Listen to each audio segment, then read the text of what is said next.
I was trained as a painter, but there were no sculptural facilities at the art school. And I was quite happy as a painter from about 1956 until about 6 or 7 years later, in 62, 63, I began to feel that the painting that I was doing, not that it was necessarily bad painting, but it didn't have the presence that I wanted. I didn't know what the presence was, but it didn't have it. People that I liked did have the presence. One of the people was the aforementioned Italian primitives, who are benefited by two things. One, lots of gold leaf in the painting, so it wasn't all just paint. And two, they had wonderful frames. They had great frames around them, gilt, and they were carved and all that stuff. Well, I didn't really, some of the paintings started to change shape. This is always a bad sign if you're just going to be a painter. When you get out of the rectangle, the first thing you go to is a circle. Then you have a rectangle with a half moon on the top, and various things like that. And that's always a sign that you're varying the format and you're itching to get out. So I went off in 1963. I went off as a painter and come back as a thing maker,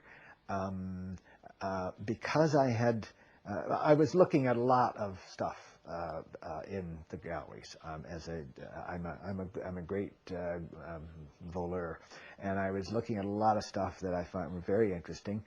So when I came back, I started to want to do three-dimensional painted objects, but I couldn't, nor can I today, carve, weld, cast. I can hardly drive a nail. So I was fairly limited in my technique. And one of the early ones was called a germinating head, and it was a little paper mache sort of head, then oil painted, with plastic flowers on it. And it was kind of cute, but it was a kind of surrealist in a way.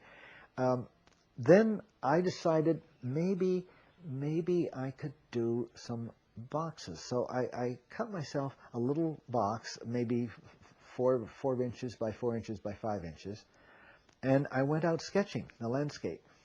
Now, the problem was, it wasn't a problem for the first half hour. The problem was I was using oil paints, and I had to hold the box, and you can imagine the first side and the second side, and even the third side weren't a problem, but the fourth side and the fifth side and the sixth side, I got them all over my fingers. And so, but what I tried to do was make a kind of a landscape on each side, and one landscape led into another as you went around the corner of the box.